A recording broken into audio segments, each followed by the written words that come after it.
We can't just be a one and done thing. We have to be in it for the long haul.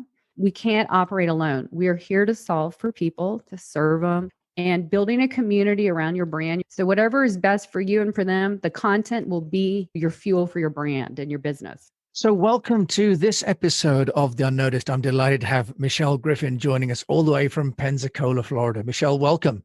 Thank you so much. It's great to be here. How are you today? I'm really well, and also really excited to hear about what you've got, because you've been helping individuals and entrepreneurs to brand themselves. So can you share with us your methodology for helping the unnoticed to get noticed? Exactly. Yes. Well, it's a subject near and dear to my heart because, like many of your listeners, I jumped into entrepreneurship in January 2020. And even though marketing, branding are my thing and my skill set when I help people do, it's ultra hard. It's super hard to know, how do you stand out? How do you get noticed when you're an entrepreneur, small business owner, or just anyone? It could be anyone, right? Well, I was a little unsure myself until I put together these 5 steps, 5 easy steps, and I'm going to break those down today. So let me know when you want me to dive in. I think now, yeah, I think Michelle now, because as we only have a 20-minute show, so let's get all 5 of those into the 20. The clock is starting. I'm going to give an overview then, because I want to give just an overview. And like you said, people can come back and learn more. Okay. So the first thing, and this is huge, you'll probably agree, and you've noticed that with your clients and your collaborators, is confidence, right? And that to me is mindset, because so many of us don't step out because we're uncertain.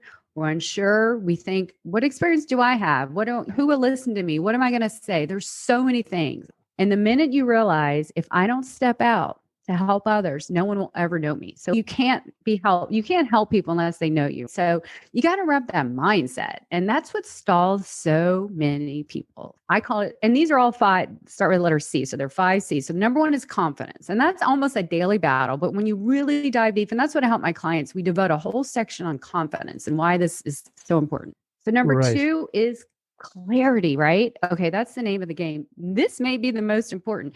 If you're not clear on who you are, your values, your missions, your beliefs, your perspectives, all that, and how you do business and help people, that's huge. So you have to get clarity on you internally first. And then we do the external clarity and like who you serve, your audience and demographics, what are their challenges, desires, all that stuff is super important in branding marketing. And also, how do you want to be known? What are you going to be showing up and being known for? All that matters. The power of one, getting clear on all that. And even so much as like where my clients are, my ideal clients, and what platform am I going to start showing up on? That's huge, because you know what I tell my clients?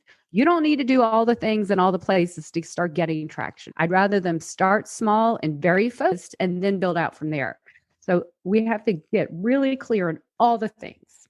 Now, you're wondering, what could be number 3? Well, it's called content. Kind of what we're doing here now, making content, conversation. You can't be known. Well, yeah, you can be known, right? You can be known, I guess, but the fastest way to attract more people and let them know who you are, how you help them, is with content. Okay. So we dive deep and you realize, based on the who you are, what am I best at? What do I enjoy more? And what do my audience enjoy more? So maybe you're a writer. Maybe you like to do podcasts like you do. Maybe you like to do blogging or just get up on LinkedIn and write stuff. There's so many ways to get your thought leadership and your brand noticed. That's what we're here for. Yep. It's by content. That's the fuel, right? That's the fuel to our brands, our identity online. People come to learn from you, to solve problems. All that's super important. And that never goes away, by the way. Once you realize the content, one of the things I help my clients do, we get what we call pillars or topics or themes, because that goes with the confidence and the clarity. You want to be known for one thing. And so when you stay in the lane of these areas, any 3 to 5 topics, it helps you with clarity and confidence and all that. So that's number 3, right? And I'll give you a little thing. I wasn't stepping out consistently with content. That was where I was really struggling. And so when I really dialed in number 3, it's kind of in the middle, because I realized it's the heart of it. I was able to really stand out and help my clients do so as well. Now, you wonder, so far I'm confident, right? It's a daily thing. I have absolute clarity on who I am, who I serve, and what I'm supposed to be known for. And now I know where I'm going to preach my leadership and excellence is with my content. But how do I do that? Well, here's the simple answer to that. It's as simple as being consistent. In entrepreneurship and business in general, So many people fail because they give up too soon. They're not consistent. Consistency wins the game. It wins the game for content, for personal brand building, for business. You got to keep going for the long haul. It's a marathon, right? It's not just a one and done. So consistency, and little known thing for me, earlier this year, I started something called the 365 challenge on LinkedIn.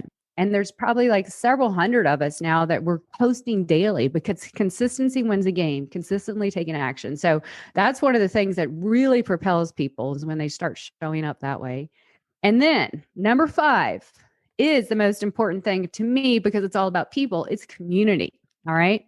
When you start looking at your audience like they're your community, that could be your clients, your collaborators, your friends, your partners. They're all in this community together that you're helping support one another. It's just going to be a ripple effect, a snowball effect. The more you grow and connect and help people, it's just going to grow. So those 5 quick overviews are how I am learning and how I teach my clients to step out and stand out for success. So, Michelle, just summarize those 5 for us, for those of us that struggle to keep up, because there are 5 and they're all great ones. And I completely agree. Yeah. Yeah. And we're going to put those in the show notes. Confidence. It's all about the mindset. You have a message and a mission to share and expertise. So you need to be out there. People need your help. Number 2 is clarity. If you don't have clarity on who you are, who you serve, what do you want to be known for, your why, all those important things, it's going to be a struggle to get yourself out there and to make sense of it all and others to make sense of you. Number 3 is content. Your content is your way of helping your people, right? So whatever is best for you and for them, the content will be what you do, your fuel for your brand and your business. Number 4 is consistency. We can't just be a one and done thing. We have to be in it for the long haul. And by doing all these things, they just coincide, but consistency will win the game. And number 5 is community. We can't operate alone. We are here to solve for people, to serve them. And building a community around your brand, your business will be one of the best ways to attract more opportunities. So does that all make sense? Did you get that? We can put it in the show notes as well. I will do, Michelle. And this idea that you have confidence, clarity, content, and consistency and community really makes sense because it's a virtuous circle as well, isn't it? If you have confidence, and then you're clear about what you're saying, and you're saying that with quality content, then it's consistently shared. Your community then will feed back to you positive reinforcement, right, about what you're saying, presumably.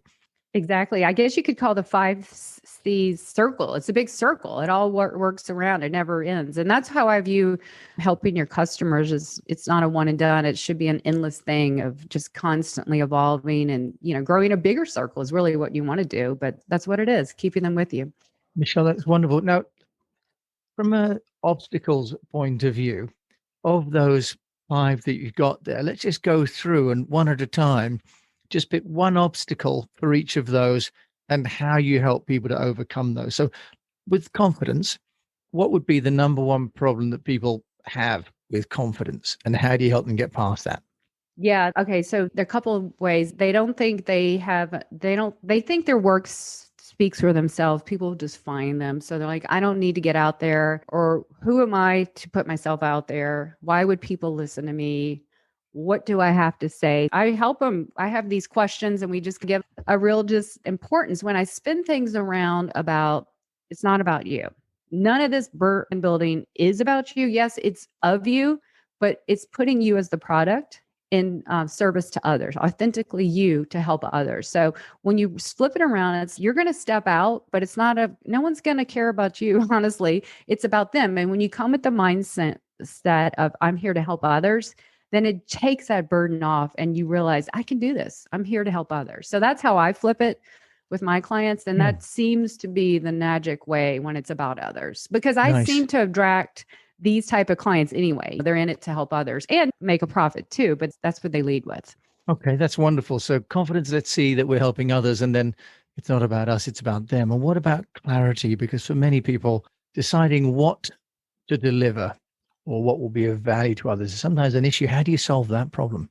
Well, yeah, because I see so many things, especially as being a story brand guide, Donald Miller and the whole, if you confuse, you lose thing.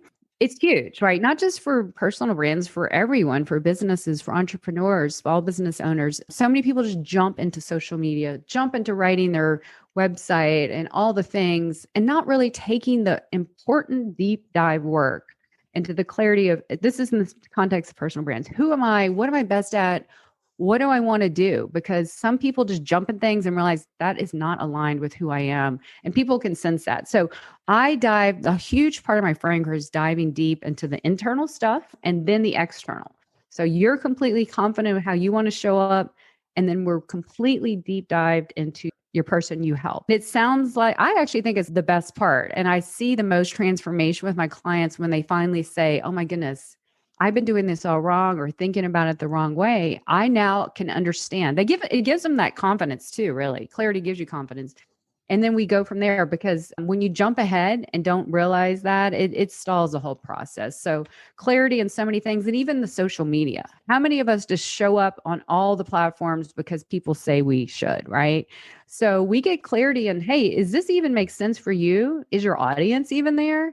I've had clients, I'm like, please, you don't need to be on Instagram. Your audience is on LinkedIn and vice versa. So I help them get client, and that saves so much time and money. I cannot tell you. That's a benefit of clarity. These all just go in one hand in hand. They're not super clear on how they want to stand out. And so they're just piecemealing their content. They don't have a strategy. At the end of the day, content is a strategic thing to build your business. And so I work with them to get your strategy based on their goals, what they want to achieve, and then getting dialed into these pillar topics, content topics, either 3 to 5, based on who they are, what they do, and what their audience's problems are. It's all about problem solving. And then we rotate it. We keep it fresh so we're not boring. We don't want to bore people, but we also are professional. We want our content to attract ideal customers. So there's a fine mix. I have a whole format and sequence of things that I work with clients with and help them organize it. Another thing is they're not organized and they need to think it out. So when you organize it and you know exactly what you're going to say, but here's another thing. Content, a lot of people just throw out content with schedulers, but content is also like on LinkedIn, for example, is commenting, is getting to know people in the comments and engaging. You have to have content that engages. So you're always wanting to get a pulse of what people like and what they resonate with. So it's also tracking it, right? And testing it to making sure it's still relevant.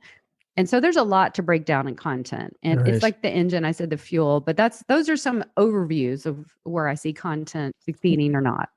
Challenges I think a lot of people have is being creative when it comes to content. A lot of people say, well, I'm not good at writing, or I'm not good with artwork. How do you help them get over the actual process of just creating infographics or text? Yeah, it is. And you want to have a mixture of sometimes video if you can, or live video or graphic or something that mixes it up.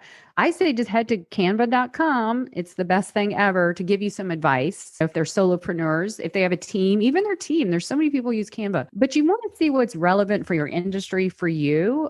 Again, shiny objects and what the other people are doing gets everyone derailed. They see this person over here just killing it with memes and I want to do that. Well, that's maybe not you or your avatar or whatever. So we work really hard to stay in the lane we're supposed to. That's my advice for that. That's a really good point about staying in your lane, that just because other people create content that looks appealing may not be right for your particular audience. So you have to do that. And I think the other thing is that there are lots of tools now like Canva, but also there's one called, we use Lumen 5, which just can take a blog post and make a video for you. For example, there's AI Writer, which you put a sentence in, it'll create an 800-word article for you. There's a lot of technology now as well, isn't there, that can help the person that feels a bit hamstrung. Plus, of course, all the freelancers that are out there. So that really shouldn't be an obstacle anymore. Exactly. Well, I'll give you a few more. You probably already know these. I have Grammarly hooked up to everything, even my social media stuff. You and I have discussed repurpose.io is fantastic. You're right. There's there's so many AI generated copy software now. It's just even going to be more of a thing in the next couple years. It doesn't take away you, but it does help. It helps some of the monotony of all this. And something like the Hemingway app, it really tracks to say, hey, you're talking at a 12th grade level here. We need to be down to 5th grade. So there's so much out there. So there's no need to be scared because there's tech on our side.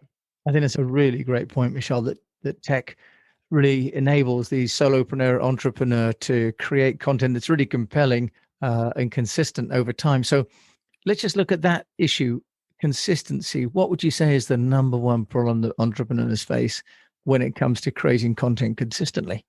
They give up too soon, or they're enamored by the likes when it's not. I always tell my clients, do you want likes or do you want leads? Because I know, for instance, there are people just amazing on in like Instagram or LinkedIn. They're just getting all these likes, followers, comments, but then they're, not getting the clients. So sometimes your post might be really popular because you're appealing to a lot of people.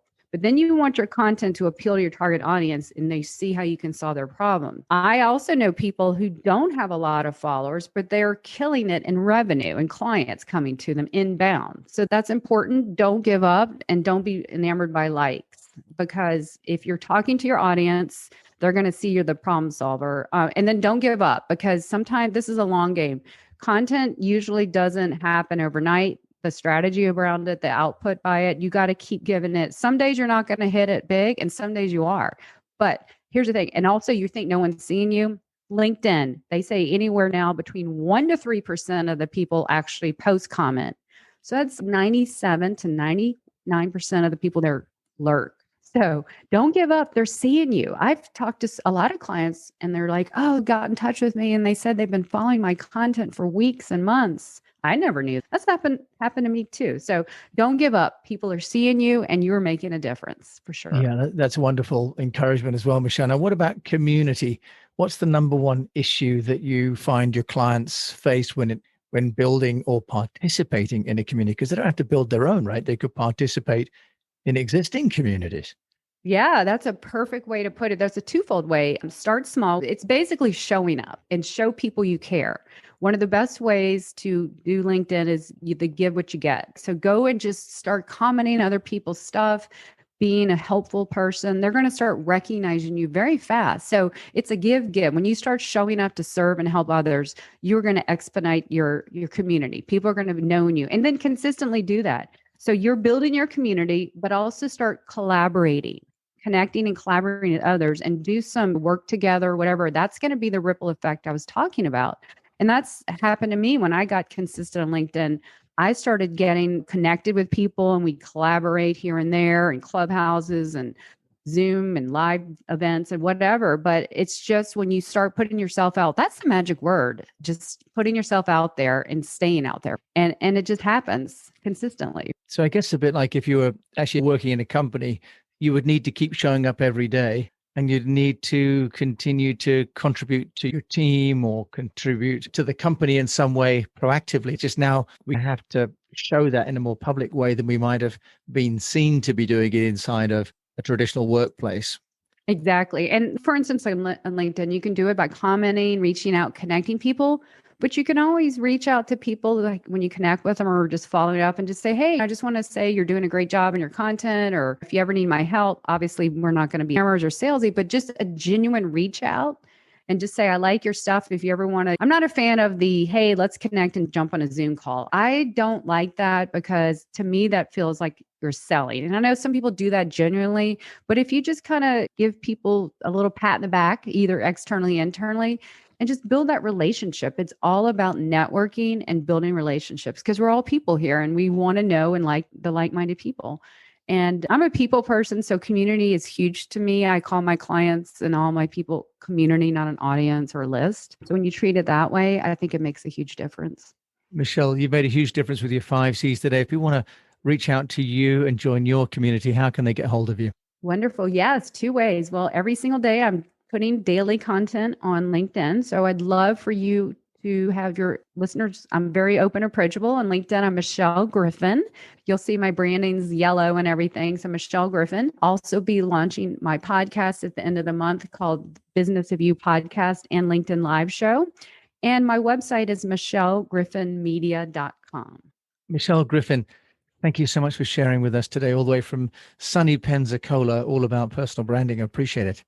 Thank you so much. It's always a pleasure to talk to you. I appreciate your time.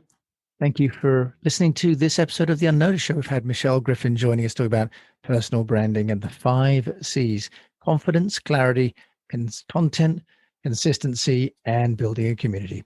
Thank you so much for listening to this episode of The Unnoticed Show.